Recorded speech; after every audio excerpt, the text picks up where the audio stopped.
Good morning and welcome to another knitting pod. I am Lena and thank you for being here today.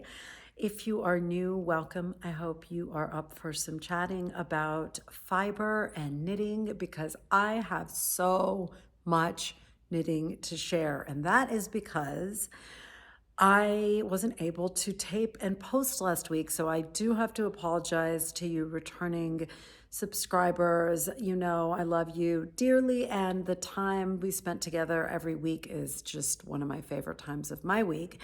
So I was super bummed not to be able to tape last week. We had an enormous snowstorm here on the Front Range, and it was so enormous, in fact, that the rare step of school being canceled was taken. And, you know, the kids were just over the moon, so their joy was contagious. And it really did snow quite a bit. You never know, those, the forecasts sometimes pan out, sometimes they don't. However, because the weather has been back and forth between warm and cold, the ground was warm enough that the streets weren't so bad. So honestly, they could have gone to school. And not only did they get one snow day, they got 2 snow days. It was quite absurd. My friends and I were all very excited for that first one, but the second one, it felt quite ridiculous. Everybody here in Colorado is very comfortable driving in the snow and ice, so I felt like it was a silly call. So anyway, I actually had taped an episode. I just had been trapped in my room and I was so distracted by everything that was going on outside of my door that it just didn't feel like a good episode to me, and I don't like to post anything if I'm not proud of it. So I did not post it. Instead, we're going to have an extra long episode today where we catch up about all the knitting because y'all, there's a lot. Starting with what I'm wearing, the absolutely beautiful Heirloom Quilt Cardigan by Katryn Seeburger. I made mine in Rowan Felted Tweed for the 8,000th time. If you are returning, you've heard me talk about this because it's been a long-term project. But if you are new, I just wanted to tell you that that is what this yarn is. And I actually have taped a little segment of me standing up showing this so you can get a proper sense of it. So I am going to cut you to that segment and then we will meet back here in a second. Okay, see you shortly. Okay guys, here is the Heirloom Quilt Cardigan with me standing up so you can get a better look. You can see kind of how oversized it is, but you know me, I love a good oversized piece. It's so incredibly warm that the other day when I wore it to dinner, I was sweating quite a bit in this warm restaurant. So despite the fact that Rowan Felted Tweed feels so light and airy, it is definitely, it has those qualities of wool that keep you extremely warm. So maybe less of a layering piece in the warmer months for me than I anticipated. What else? I don't even know what to say other than, again, if it weren't for Jessica seaming this thing, it would not be done because I would have just let it sit there and languish. So this was definitely a collaborative piece between the two of us. She also just finished hers and loves it so much. So I really think this is one of those incredible pieces that you don't quite know what it's going to be at the end because you're making these squares. You cannot try it on as you go.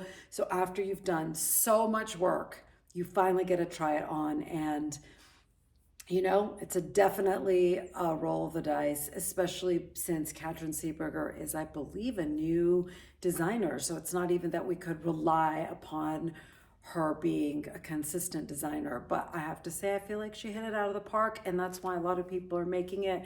It's also just such a unique piece. One thing I will say while I'm still standing up is that if you wear it like kind of wider here, I just had my hair so I wanted to show you, it will not pull up in the back. But because there are no short rows, There's no short row shaping in the back, either bottom or top. It does tend to kind of lift just because you have a different shape on the back than you do on the front. So that's just something that, I don't know, I guess you could put some short rows in the back ribbing, but that would have to be, choose your own adventure. And I am not skilled enough to be doing that. So that is the only thing I will say. I will also say the sleeves and ribbing just flew by. Mostly, I think, because for me, I dread picking up stitches because it's hard to get them even. I know Andrea Mowry has a method where you split the whole thing with stitch markers and then you keep splitting it further down. And I've done that, but often I just still find it difficult to make sure you're picking up the same amount of stitches on each section. This made it so easy because you are just literally picking up one stitch per row. And so it's going to be even. And it just was the easiest stitch pickup I've ever done. In fact, it made me realize that I need to redefine my attitude about picking up stitches. It just, if you don't think about it and you just do it, it's not a big deal because I'm telling you, this ribbing went by so fast. Also, she calls for 2 inches of ribbing and I definitely did not make it to 2 inches. I think it's like 1 1/4 because I wanted the length to be like about here, not too long. And I think it actually looks totally fine. And the sleeves again went by quick because they're short, because the body comes so low. I decreased at a rate that I felt like, was loose enough for me. She also, gives you a little formula for balloon sleeves, but I was not looking for that. I wanted something more kind of classic and layerable. What else? I definitely did the 2 different sleeves because I just feel like it gives it that patchwork kind of vibe that I was going for. So anyway, this is the beautiful Heirloom quilt cardigan standing up so you can see it, and I will see you back on the couch. All right, you guys, I hope you enjoyed seeing this piece standing up. It definitely gives you a better sense of how it fits, and the very, very loose, what am I trying to say? Positive ease, the great amount of positive ease that this piece has. I think because of how much positive ease it has, you do have to be careful how long you make it. Jessica, I think okay, let me start with myself. I made the size 2 because I wanted my squares to be a little bit bigger, even though a size 1 would have been a perfectly acceptable amount of ease. And I believe I used the suggested needle size. Of course, I don't remember what it was. I think a US 6, possibly. Jessica dropped down, I believe, in needle size, and her squares were smaller than mine. So she ended up, after having pieced it together, after having pieced both of ours together, she had to knit a whole nother row of squares to make the bottom long enough for her. And so both of us ended up making our ribbing smaller. They both ended up beautiful. Hers is gorgeous. She loves it. Mine, I love it too. It is for you to decide if it's gorgeous to you or not. But to me, it's just one of the most perfect matchings of fiber to pattern. I think it was meant for this. It was this Rowan Felted Tweed and the Heirloom quilt cardigan are a match made in heaven. So I love it. I've already worn it several times. Like I said in the previous clip, it is very warm. So a great winter piece. And even to me, a great piece to make even if your weather is warmer, because it is a longer term project. You have to make all these squares. You don't want to be rushing it. I don't think it's possible to enjoy this process while rushing it. So anyway, I will stop talking about that since we've now talked about it plenty. Highly recommend. I feel like it was a 10 out of 10 on all the steps and the finished product. Okay, moving on. Next up, oh shoot. I have my half and half triangles wrap all finished. Let me grab it real quick.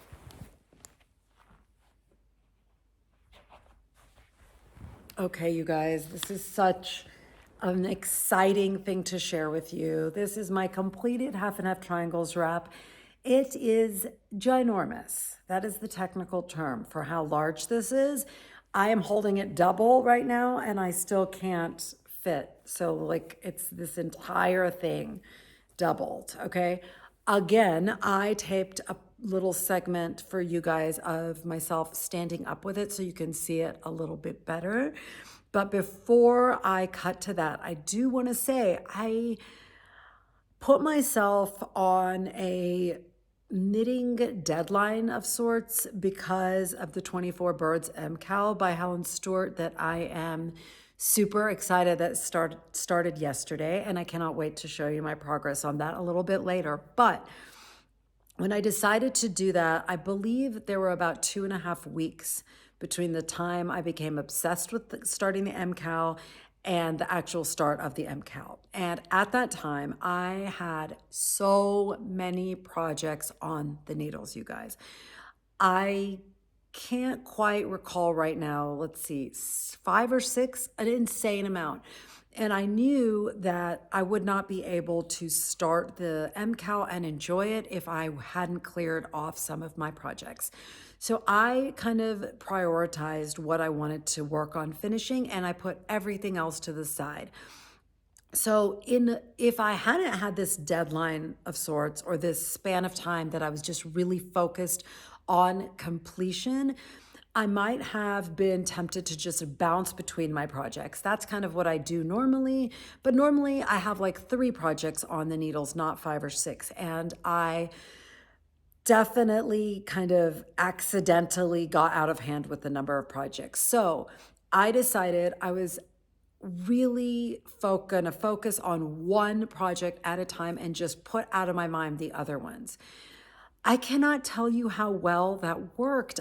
The first one I started with was this one, the Heirloom Quilt Cardigan, just because it's the tail end of winter and I really did want to be able to wear it and enjoy it over spring break when we're gonna be skiing. So I just put pedal to the metal. Once Jessica gave this back to me, I kind of just started with the sleeve. Once I knew the decreases, the sleeves flew. As I said in that previous bit, the ribbing flew, and here we are.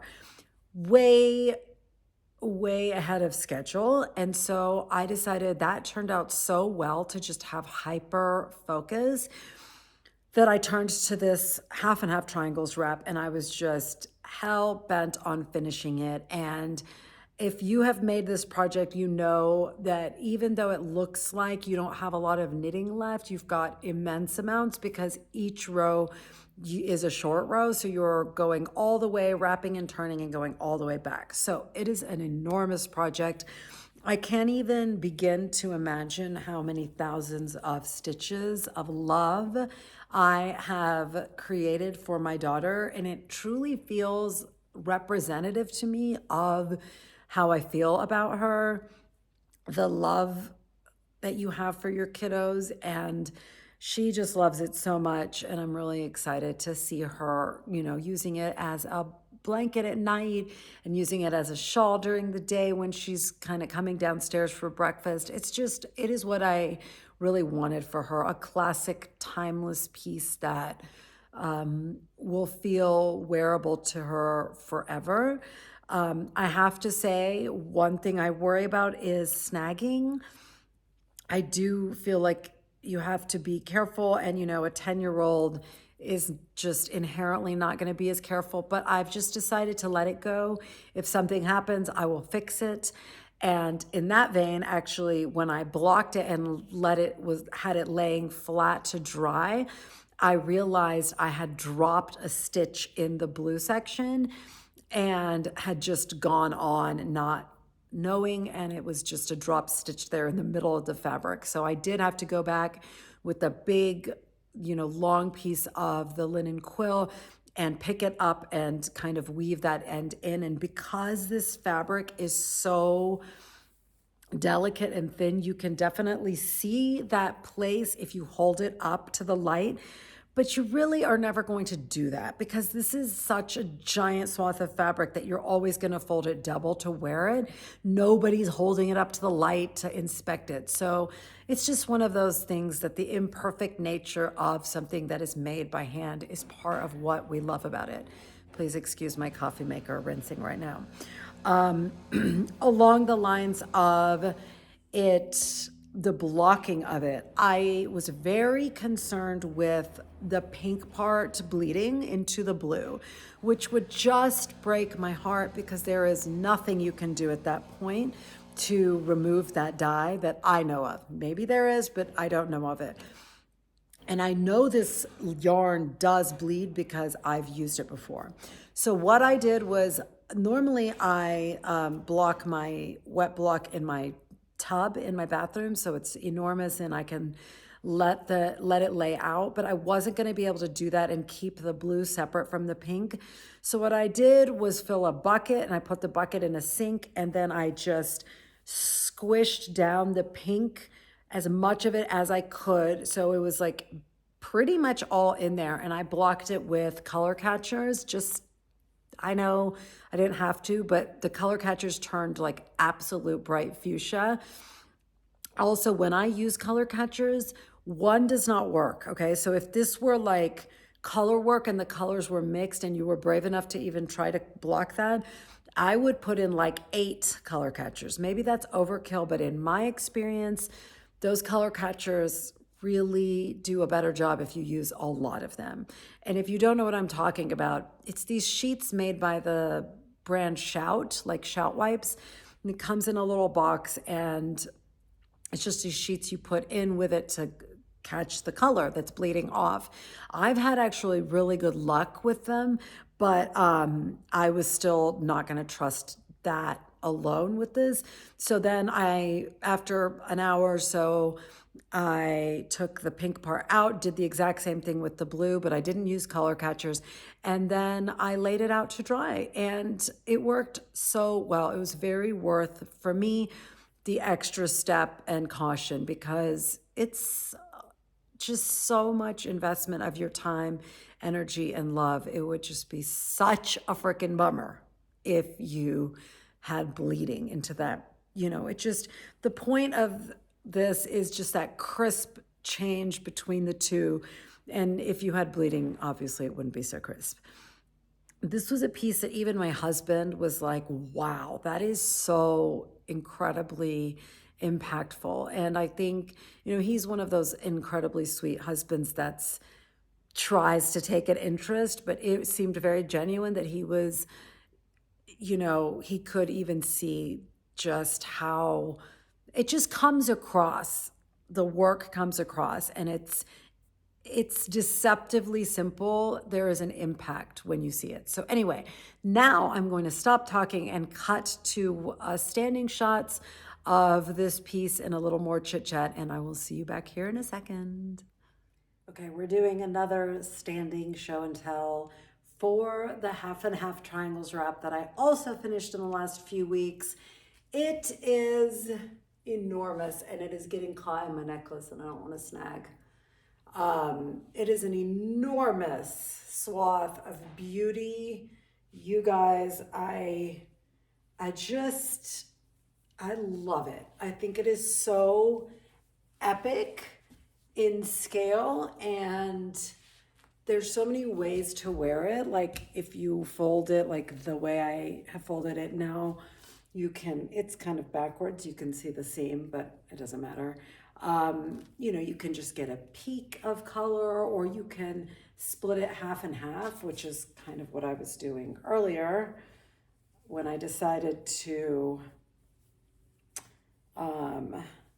stand up and do this so that you can really, really see. But it is just so beautiful, and I totally understand the urge to like instantly cast on another one, because I don't know, there's something about the simplicity and scale, and I don't know, the fabric that the linen quill makes, and because you're holding it, you're folding it, and it's double, it's just so cozy. And my daughter absolutely loved it. She was just thrilled. She's been carrying it around like Linus. She's sleeps with it. She brings it downstairs. She really loves it, and I'm so happy I made it for her. I know it's not everybody's cup of tea because it is miles and miles of garter stitch, but I really do think if you keep it in your background knits, if you so desire such a knit, it's kind of like how some people have socks going. It has to be like that. Towards the end, I told you guys the last time we were together, I was really just pushing and trying to finish it, and that's less joyful. But oh my God, I love these colors. I love the contrast between this punchy pink pop and the Robin-Eck blue. It's so spectacular. It makes me really happy.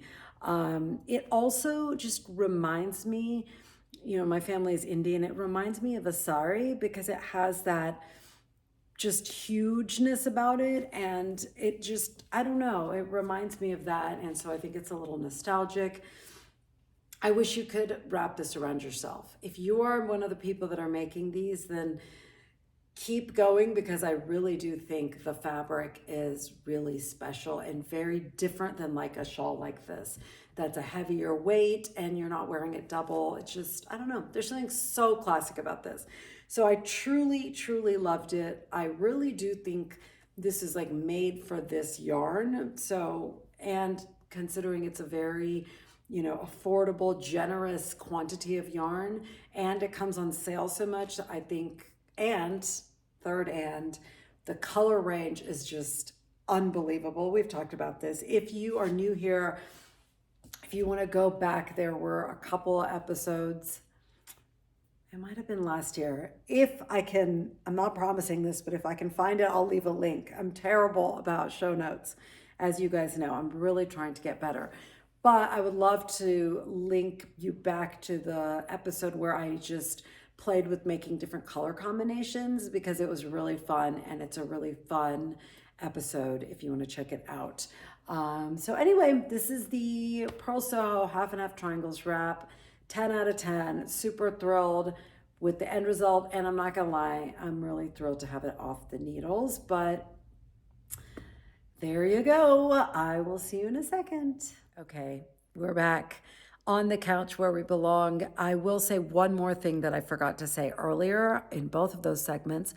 I was surprised, I already threw it over there, so I'm not gonna reach for it again, but I was really surprised that I had a lot of rowing out with this piece, and I didn't anticipate that because that usually happens in stockinette stitch flat, but not to me in garter stitch. And if you don't know what rowing out means, it's just that, you know what, I'm gonna grab it. I can reach it. See if I can show you an example. It's just that, like, okay, here's a perfect little place to show you. I don't know if you can see it, but you can kind of see here that some of the stitches look longer than others, and it just means that your tension is not even. And,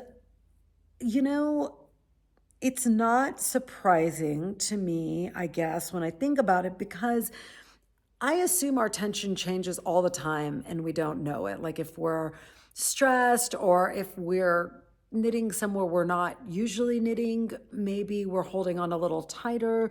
Or if you're just super relaxed, you might be just loosey-goosey with your tension. I know for me, I used this project a lot to practice knitting without looking at my hands. That is not a skill I am as fluent in as I'd like to be. So I've really been trying, and I assume that would change my tension. I'd probably be a little tighter in those cases. So it's just something to be aware of. I don't think, again, it doesn't bother me. It's just something I noted, and that I'd be curious if other people tend to row out in garter at all. And I also feel like I wrote out more on the blue side than the pink side. Maybe it's just more visible because it's a much lighter color. I don't know if you can see it there a little bit. You can see it in those longer stitches. So anyway, it's just something interesting that I noted. So enough about that. The half and half triangles wrap is done and dusted, and I feel so incredibly successful that I finished these two pieces in 2.5 weeks with so much time to spare that I was tempted to make even more ambitious goals and to finish other projects, or at least to make progress on them. I think sometimes when we're overwhelmed by the number of projects we have, even in just life, not even in knitting, we just start to procrastinate because it's just a way of coping, I think. And I felt that way. And the minute I was like, I'm going to put everything out of my mind and just focus on one at a time, I just felt so much more motivated. And so after finishing these two, I picked this back up. Oops. I dropped the ball of yarn and I've dropped the little sloth needle stopper. This is the Kallias or Kallias cardigan. I never know how to say it, by Isabell Kraemer. This has been on the needles for quite some time. This yarn has had many lives in many different failed projects. And I think what I have found out is that I possibly just don't really love this yarn. I want to love this yarn, but I just don't think I really enjoy knitting with it as much as I wish I did.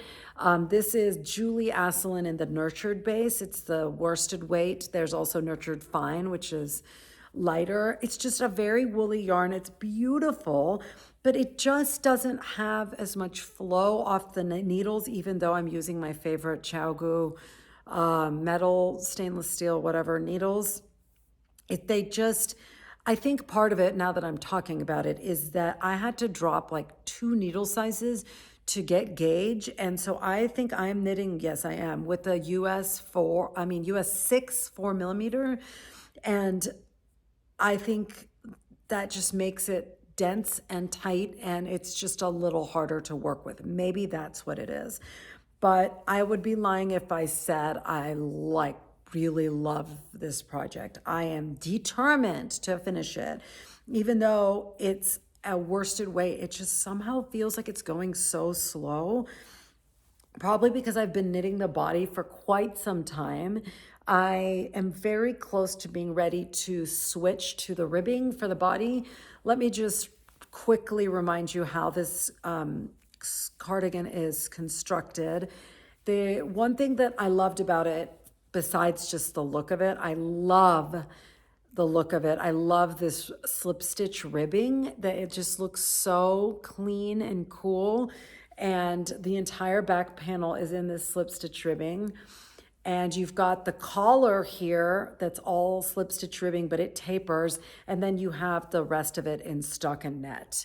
It's kind of crumpled and not blocked, so it looks kind of sloppy and messy almost. But I think there was just so much happening with this cardigan that kind of was hard for me. I think I was completely off on row gauge. What has happened here? Oh dear.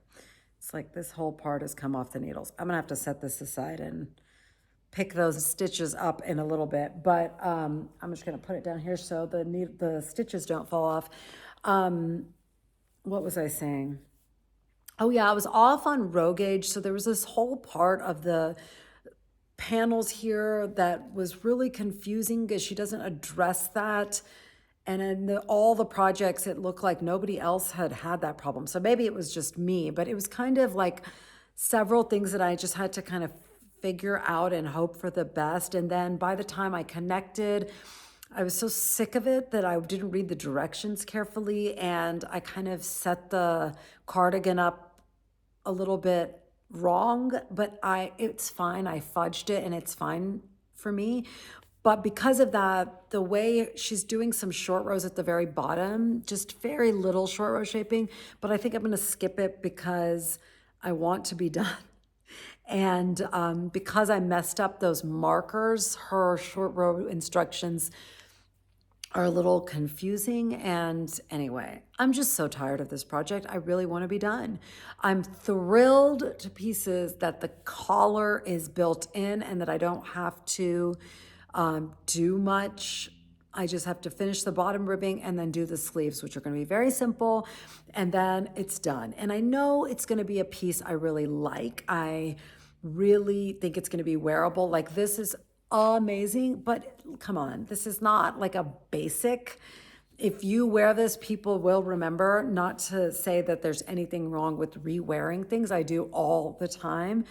But sometimes you just want like a really basic cardigan that you know you can just grab and wear and go. And I think that's going to be that. So I'm excited to have it, and I'm excited to not knit with it anymore. Like I said, that yard has been almost cursed. When I was struggling with this, I told Jessica that if this didn't work out, she was getting all this yarn, because I am so sick to death of trying to make it work with this yarn. If it was a person, we would have broken up. So that's that. Okay, what else? Even more knitting to share with you guys. I have my husband's sweater. And I know you're thinking, I swear she finished that. I swear that was done. And it was. It was completely done. However, I shall hold it up for you. This is the Hanstholm sweater by Petite Knit for my darling giant husband. This is huge.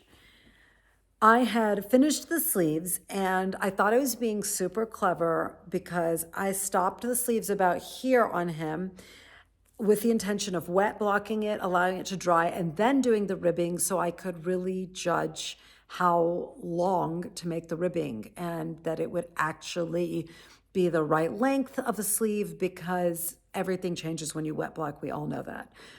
I thought I would be safer with the amount I had left because this is a non-superwash yarn. I just kind of thought it would relax less, but I was wrong. And the sleeve was basically the right length, both sleeves, without any bind off or any ribbing. So I, at that point, was so tired of this sweater and knitting this giant stockinette behemoth that I lazily just bound off with like a garter stitch row, and I bound off, and I didn't weave in the ends or anything because I wanted him to try it on. And when he tried it on, one sleeve was just a hair shorter than the other, and he was like, no, it's fine, it's fine.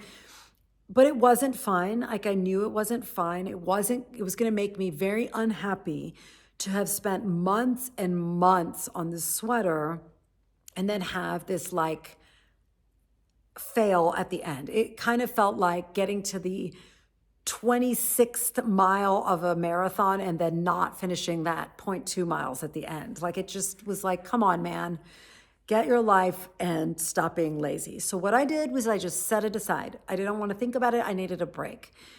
And then after all this momentum of completing things, I was ready to just look at it again. So I had him try it on. And I decided I was going to stop being lazy and I was going to rip back to right below the last decrease for the sleeves and add ribbing. And that is exactly what I have done. And I'm so glad that I did. The ribbing is tiny because that last decrease is, pretty far down. And then I just made this little ribbing. He's not in town, so I'm still not weaving in that end because and this one I still haven't even taken off the needles because I'm just want him to try it on. I've just found it so hard to knit a sweater for him because there's just so much more pressure I'm putting on myself. If it were for me, it's totally fine. But for him, first of all, he ain't getting no more sweaters. So this one better be good. Second of all, he's the best. And I want him to have a sweater that is, I hate to say perfect, but that is worthy of him. And I just, that's just what I needed to do. So I'm really glad it is almost done. It's not, I can't say it's 100%, but it's very close. So that is a revisiting of the Hanstholm sweater. What else? Hold on, I'm going to take a sip of water because I'm very thirsty. All sorts of talking. I have another work in progress to share with you, and I promise we are going to get to the mystery knit along. It's hard to know the best way that makes y'all the happiest for ordering my podcast, but I do like to show what I'm working on kind of newest last. So this, in this adorable basket that I just love, isn't this a basket of happy? Is my Bubbles and Brioche shawl that I honestly, that was weird, excuse me, turning into a 13-year-old boy. My voice is cracking. Honestly, I had no business casting this on. I shouldn't have cast it on. I think I was kind of in a grumpy mood and I wanted something colorful. I don't remember. If you go back, I'm sure we could find a video about it. But I think maybe I was trying to knit that cardigan and it's just blah. And I wanted something bright and fun and also to use stash yarn. So this is all stash and I love this hand knit so much. It is by Stephen West, of course. Who else? You start with brioche, you go into these little bubbles, which are so beautiful and impactful and so simple to make. Then you just do an alternating stripes of garter stitch stripes and then back to a bubble section. I finally finished the last bubble stripe. And now it'll be the final brioche section, which will be much bigger because there's just so many more stitches. This is one of those projects that's like flies till about this last bubble section. And then the rows are getting so long that you're like, oh, okay, this is going to take a long time. But I love it. It's so beautiful and joyful. And I am one of those people that really does enjoy brioche in my life in small doses. I find it to be gorgeous and very fun. If you are new to brioche or haven't done it yet, it's basically you're knitting each row twice with a different color if it's 2-color brioche, which honestly is easier because you can see what's going on. But if you are wanting to try it, please do. Just like any other technique you do, it's going to be challenging, but that's the fun of knitting. It's like there's an endless amount of new things we can try, new variations. And even if you are a solid beginner briocher and confident in simple brioche, you can take it to the next level with all sorts of beautiful brioche pieces with increases and decreases. And that's where it gets even more dicey. But I remember when I wanted to make it a couple of years ago, I wanted to learn brioche. I just did a swatch over and over and over with the Stephen West video tutorial, and that's how I kind of acclimated. It's definitely, to me, fun in small doses. Like a full brioche hat is as far as I can go. I don't think I have the wherewithal to knit an entire brioche shawl. Like, sorry, y'all. Stephen West has some beautiful full brioche shawls with melted baby cereal alpaca. Like, I'm trying to remember what they're called, but they're just so pretty. They're just branching, and that three-dimensional look of brioche is just so incredibly unique and stunning. So all that to say, I need to sit down and do this row. The next row is a big increased row. And sometimes with those, I have found sometimes the simpler a pattern section is, or just a pattern in general, the more likely I am to make mistakes, because I almost take for granted that I know what the pattern writer is saying. And often I'll end up missing a very crucial detail and then getting off somewhere. So I know that this next row is going to be something I need to really focus on. So I have not been able to do it yet. But I really do want to keep my momentum on this going because, you know, I don't want it to languish forever. And it's already kind of not getting all the love I feel like it deserves. So again, I had no business casting that on, but I don't know. I definitely learned from this whole experience of having so many things on the needles unintentionally that I have to be more mindful of not letting my number of whips get past 3.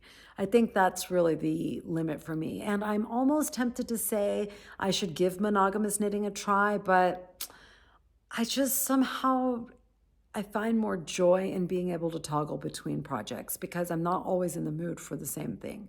So, and also it helps me when I have different projects on the needles from rushing through something just to get to the end, which is something I really feel like I have to be mindful of, that finishing fallacy, I'll say, where you think like when you finish it, there's just going to be this like magical moment. And it is for a second. And then you're like, okay, now what? And then you're on to the next thing, where somehow when I have a few things going on, I feel like I'm able to really enjoy the moments I'm knitting them and then move between my projects. I don't know if that makes sense or if you can relate to that. But moving on, let's talk about the Mystery Knit Along. Helen Stewart's 24 Birds started yesterday, and I was so incredibly excited. I had really blocked off a huge chunk of my day to get started because I didn't know what to expect. I've never knit a Helen Stewart pattern. I've always heard she's very organized and she does her patterns a little differently. So I was very interested to see how it came out, which is like kind of a chart. My printer was on the fritz, so I printed it and you can't see it, but what you can see is like, it tells you it tells you the row number or the round number, the directions, and then the number of stitches you should have at the end of every row. And then every once in a while, it has the percentage complete. And I loved that. It felt so organized, very clear, and the actual page, whether on your screen or printed out, feels very uncluttered and easy to follow. And I love that.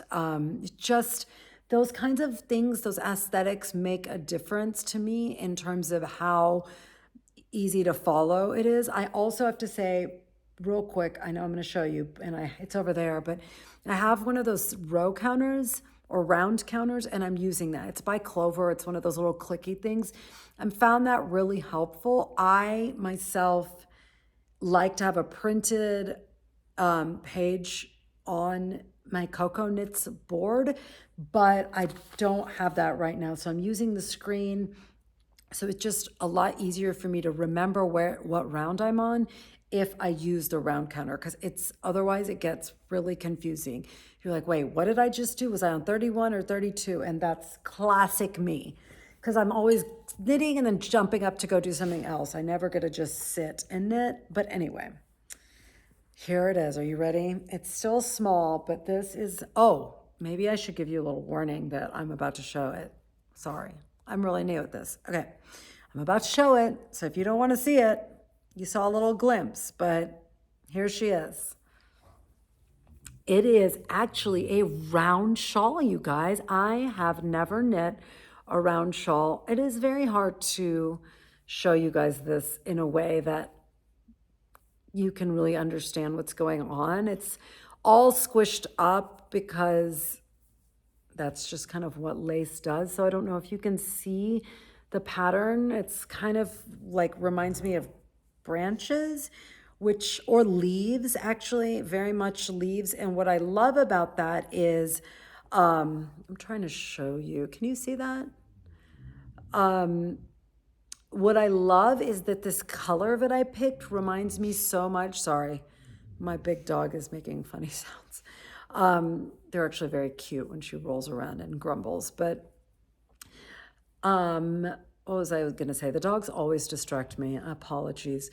This colorway knit up in this leaf kind of motif reminds me of the blue spruces that we have all over this area. This color just reminds me of that so much. And I love it because I really wanted my shawl to be reflective of nature. And this is one of my favorite trees. It's just so stunningly beautiful in person. So I am thrilled with this color.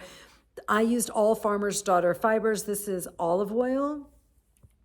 The next color I'm using is Gary Cooper. It's this beautiful mossy limey green. And I love, you guys, I am in love with the sheen of this silk blend. This is a merino silk blend. I don't know if the screen captures the sheen of it, and it is a single, meaning it's a single ply fingering weight yarn. And I just love the stitch definition that you get from it. It's just, it's so beautiful. I'm sorry I keep putting up and taking it down, but it feels very, like I don't feel like you're getting a good sense of it on the screen right now. So it is very unusual. I have never, like I said, knit a round shawl. And I was sort of like, circular shawl, like what does that even mean? And then it's quite literally what it says, circular. And I at first was like, I don't know how I feel about that because like, how do you wear that? But then I thought, look, I don't even necessarily make shawls because I want to wear them out in the world or anything. I just love making shawls. And I feel like a big round shawl would be such a great, just almost small blanket to just drape on the back of the couch and that someone can grab to be cozy on the couch because we all are always in this space. So I actually am really excited just to try something new. She starts off with the cast on. I can't remember what it's called, but basically it's magic loop in crochet. Like there's magic loop in knitting where you're using a really long circular needle to knit small circumference something, and then magic loop in crochet is meant to create a center that you can close completely. So you use it for making stuffed animals or, you know, like 3D circular things, or if you're making a bunch of granny squares or something like that, a lot of times that's the kind of thing you do. However, I have a very horrible relationship with that cast on because when I was in a crocheter before I knit, had made this enormous blanket out of granny squares. It was so beautiful. And it had that cast on. And it just never anywhere had I ever read to just really be extra careful how you secure that loop tail, because the weight of that blanket on itself started to pull at that center, and several of the squares just started coming loose and opening up and coming apart. And I was so traumatized by that experience because there was like no way to salvage it. I tried, and I will never do that cast on again. So when I saw that that was the cast on, I was like, easy pass. I just cast on the number of stitches and joined in the round, and then I have a long tail here that I can just use to sew it up. And that's going to give me the peace of mind that it's not going to slowly come undone. Now, if you already did it, do not fret. Just, I am telling you, do not underestimate how securely you need to secure that center. So when you pull it tight and it feels like it's never coming loose, you got to weave that end in one direction, then in the next backwards, then backwards, like just go more than you think. Use up all the thread that you have, the yarn that you have. That is my opinion and advice from someone who's been burned very badly by a round loop cast on. So that is my thought on that. So far, it is lace and it's very simple and beautiful, and I really am enjoying it. I can't wait to get back on it today. I haven't gotten to knit anything of it today. It is, what was I going to say about, oh yeah, I was going to say that it is a 6 week mystery knit along, and already like I feel how much more manageable I feel like the whole process will be because it's 6 weeks. She did say in this week's clue that this week's clue is slightly shorter just so that everybody can get kind of acclimated. But I knit it yesterday and I'm almost done with the clue. So I do feel like it is quite possible, my fingers are crossed, that I actually keep on track. Wouldn't that be amazing if I was on track?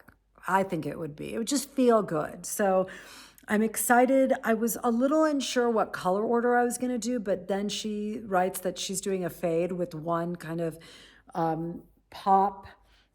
So I think I'm going to do this, and then my pop is this beautiful, variegated, I don't know what this is exactly called. It's Meet Me in Atlantic City, same fiber, Farmer's Daughter fiber in their Foxy Lady base. And then my last one is my favorite. I just unexpected how much I love this color, Mr. Pocket.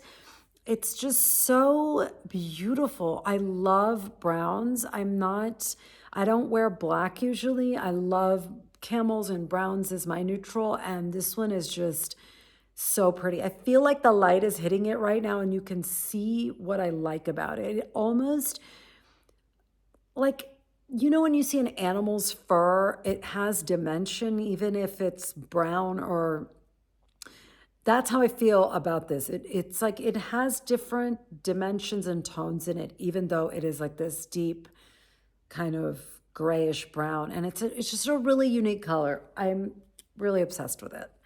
I don't know why. It really caught me off guard how much I love this and how much I love this yarn.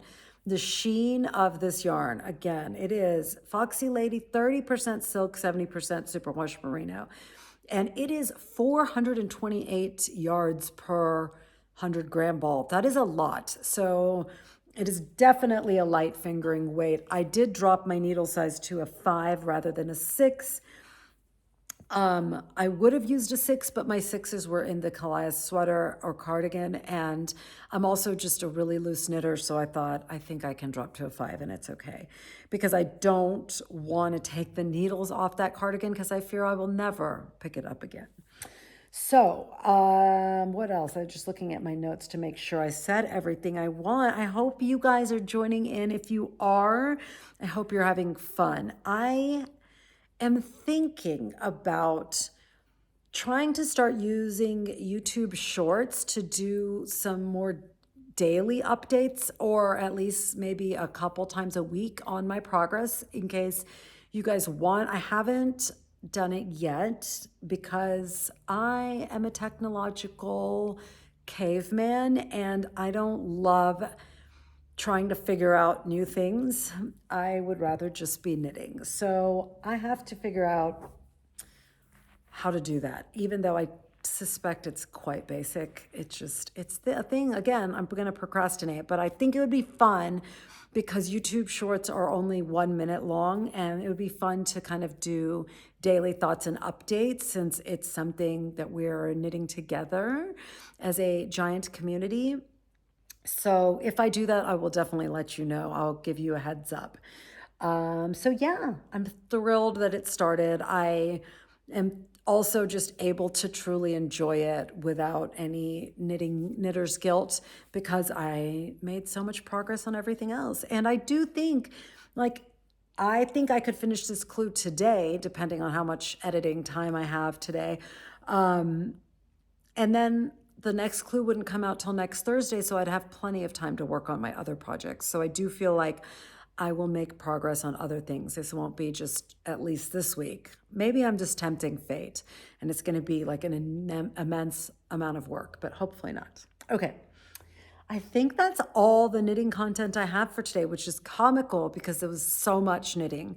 But I just we missed a week, and we can't miss a week, y'all. We need to be together every week because there's just too much to talk about.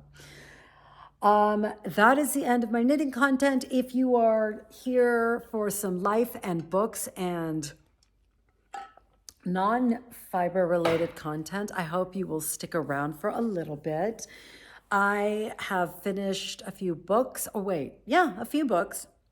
I read, I think I told you guys last time that I was reading The Many Lives of Mama Love by Lara Love Hardin, and it was Oprah's book club pick, and you know how much I love Oprah. So I was, I don't read everything she recommends because sometimes it's a topic that I don't feel like I can handle in my emotional life, but this one I was really open to, and I'm so glad I read it, you guys. It was incredible. How to organize my thoughts about this one. It's so impactful, yet you literally feel like you're just in her thoughts. You just feel like you're literally in her mind with her. It's so immediate. It's written so honestly. There's no pretense. It's just so good. And you're just rooting for her the whole time. And she's such a good person. And you just want it to work out for her. And I just was over the moon. This book left me feeling like I was just lifted up, and I felt joyful, and I felt like I had belief in humanity, and it just was such a great book. Please read it. Please read it. It's so easily, it's not like a big dense commitment. It just feels like it went down as smooth as it could be. And the other thing that I found so incredibly life-changing about it is that basically, I'm not spoiling it to say she ends up in prison. And in prison, at some point, she's given a book. She's given which Eckhart Tolle book? I can't remember. One of Eckhart Tolle's books, and starts to really feel connected to just kind of the spiritual, not religious, but spiritual journey of her, of her own. And so she says somebody gave her the Book of Awakening by Mark Nepo. And she, basically it's split into a passage each day. And she says, like in prison, she's reading it and she starts to meditate. And I was so inspired by her that I ordered that book. It's right here. I'm going to grab it real quick so I can show you the cover. Sorry, you guys. It's just not very organized today, but here it is, The Book of Awakening by Mark Nepo. It is so good, you guys. I bought it, and what I have started doing as a routine that I'm really trying to commit to is I read a passage or two or three, depending on how I feel, because I got it late in the year, not late in the year, but in March or February maybe. I'll read the days, and then I go back and I will pick an older one and read it. And what I love about it is, it's such a digestible like nugget of wisdom and guidance for your day. And some of them are good, and I really am like provoked in thought. And some of them are like life-changingly just beyond some description I can give you, that they like just land, and it feels like exactly what you need in your life at that moment, or just generally to just evolve. I don't know if that makes sense. I found it to be so incredibly grounding, and especially because, I'm in the age with my kids that can be so trying and challenging. For me, I've found like just thinking like, I'll put it this way, making sure I making sure I respond rather than react to my kids and what they're going through or what they might bring to me has been incredibly challenging, but it requires this pause and reflection and all that. And this feels like it's making that easier for me. I feel like a little more grounded in what really matters, and it's a little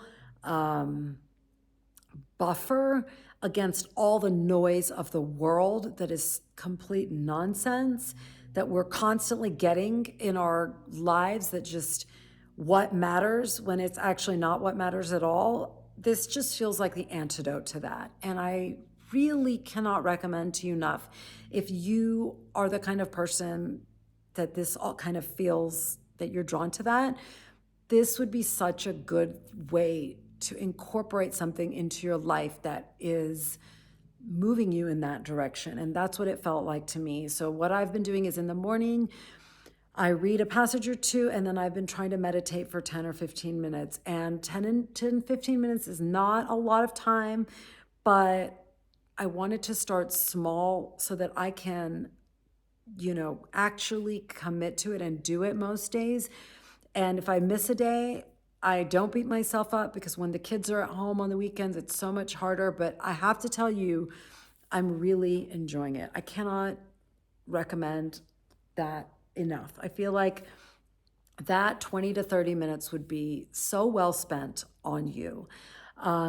Also, like, one of the passages that just really landed with me, and so that you can kind of get a sense of what might be in this book, was one in which he talks about how the flow of life is something we have to really adopt in order to feel content in our lives. And what he meant by that was, we experience life, which is life flowing into us. We feel it, we process it, we live it in our bodies. And what a lot of us miss in that process is then releasing and letting go. So he kind of analogizes it to ocean waves. The ocean waves roll up onto the beach, they kind of pause, and then they roll back. And that process is slow and constant and beautiful. And I think truly what we're so drawn to with the ocean is that rhythm, that beautiful rhythm of coming in and letting go, coming in and letting go. And when we don't let go, when things come in and we process them, and then for some reason we hold on to them, we hold on to the emotion, we hold on to the feeling, whether it's the feeling of being wronged or if it's the feeling of something good happening that we don't want to let go and we wish it would never change or never end. Leaning into the rhythm of experiencing life, feeling it, processing it, and then letting it go allows you to live with some spaciousness and openness to what life is going to bring and what you're going to have to let go in life. And it just really, really landed with me in such a visceral way. And I don't know, I just feel like so much in life is that grace of letting yourself live and then letting yourself release and not holding on to grudges or anything. And I have found that to be just a really, really beautiful notion. And it's just something that, gives you a different perspective on your day sometimes. So I'm going on and on about it because it just feels so enriching, and I hope that maybe it might be something that you enjoy in your life too. So those two books were this one continues to be extremely meaningful to me, but Lara Love was just a great book, so please read that one. The other book I read after that was We Are the Brennans by Tracey Lange. And that was another really, really good book, you guys. I had never heard of it. I don't remember where I saw it recommended, but I got it on Libby. It was available when I looked for it. So I read it because I didn't have anything else to read. And it's just a really good story about a big family, which you guys know if you've watched any of my book recommendation pods. I love books about families and the dynamics between them, just because family's so complicated, right? We pick our friends based on who we get along with, but with family, it's just, we're born together, and doesn't necessarily mean, even if we're raised in the same house, we all can turn out so different. And I find those dynamics to be really interesting. So it's a really good, entertaining story with no bells or whistles. I felt like it was not heavy-handed sometimes. I feel like a book like this could easily veer into the territory of kind of trying to make a point, and I don't think she's trying to make a point. It's just good. And I was able to really enjoy it and read it really quickly. It was a really nice book to follow up after The Many Lives of Mama Love, just because it's so different. It kind of gives you a break from all that emotional roiling. Do you know what I mean? So I really liked this book. I can't believe I had never heard of it. I feel like I don't even know when it was published, but she has another book. I think she writes about Irish families. This one was no different, and really good, really fun.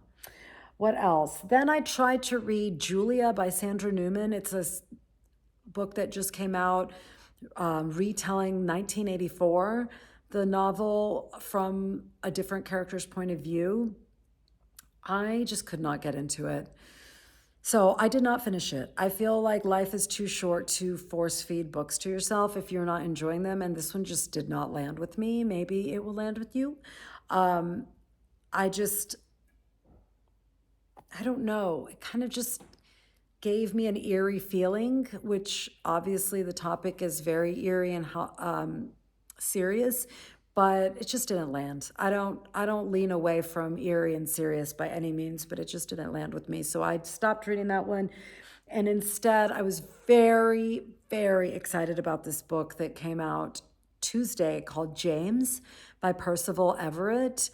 I really have been looking forward to this book. It is another retelling of Huckleberry Finn by Mark Twain from the perspective of Jim, the slave in the narration. So it is so good. I love it to the point where I'm just trying to slow roll it because it's not super long and I don't want to finish it quickly. I'm listening to it, and the narrator is my favorite narrator of all time, Dominic Hoffman. He narrated both of James McBride's books, Heaven and Earth Grocery Store, and Deacon King Kong. And I just love his voice so much. Like, I would like him to be the voice in my head, like narrating my life. I would pick Dominic Hoffman.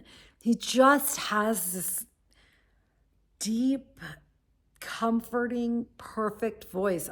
It's so good, and the book is so good. And so I really struggle with reading books from a slave perspective. It's so gut-wrenching to me. I really struggle. I have like what's the book? The Fraud by Zadie Smith. I got to over halfway done and was really enjoying it. And then when it switched to the slave scenes, I could not take it and I had to stop reading it.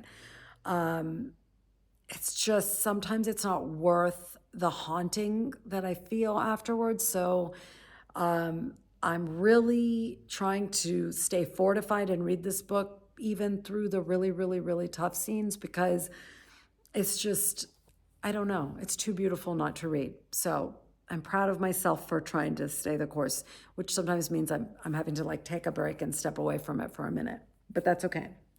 So lots of books. Sorry, that was a lot of books, probably overwhelming, but that was 2 weeks. So that's why. What shows are we watching real quick? For some reason, I never watched the Will and Grace reboot that they did a few years ago. Will and Grace, as you probably know, was a comedy on when, 1990s, early 2000s, which was so funny. And we just, for some reason, turned on the reboot the other night. You guys, I don't think I've laughed that hard in a long time. Like, literally, my husband was like, I feel like you almost rolled out of bed. You were laughing so hard. Just the physical comedy is so good in that show. if you need a laugh, which I think we all do, please go watch it. It is so funny. Sean Hayes, who plays Jack, he's just an incredible physical comedian. And then the other show that we watched, which is not physical comedy in any way, was Feud, Truman Capote versus the Swans, or it's just called Capote versus the Swans. It was really good. I really enjoyed it. I have not ever seen that show, but I didn't know anything about Truman Capote and these women of this time, and it was very entertaining. So I do recommend it. As far as life goes, my son is on his spring school trip this week, so I've been really missing him, and he comes back tonight. I'm so freaking excited to see him. He's been scuba diving in the Bahamas, and it just looks like it's been an incredible time.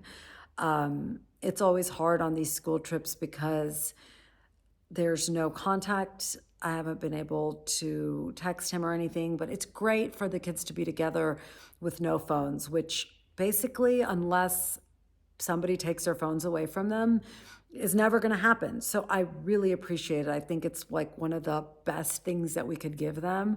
If I could wave a wand and just disappear smartphones from the planet, I would, because I don't think they're good for any of us, but especially our kids. But it's the world we live in, unfortunately. But if they can be given even short bursts of a week or two, whether it's a camp or a trip where they don't have their phones, I think it's just so great for them to be able to connect with each other without the stupid distraction of the phone. So even though the cool part should be that he's scuba diving, for me, it's just allowing them to just be together without any technology. I think it's awesome. I'm very much looking forward to him coming back. It is March Madness here in the States, which is a huge college basketball tournament, and being a huge basketball family, we just are really looking forward to some games, and not some games. It's like all the time, games. And I love it because it just brings us all together, and it's a lot of fun. And it's turned into springy weather, so hoping to catch some games on the patio maybe. Next week is our spring break, and we are going skiing, so I'm very excited. We've only skied once this whole season, which is really weird for us. So it's just because my husband has been traveling so much for work that we haven't been able to do that. So I'm really looking forward, and that mountain knitting time is so special and awesome. So my goal is to still have an episode up for you next week. So I hope we will get to see each other then, because having just missed a week, I really didn't want to miss another week. So I will say goodbye to you for now. If you're doing the MKAL, please send me a note and tell me if you're enjoying it, and have a great weekend, okay? I'll talk to you very soon. Bye.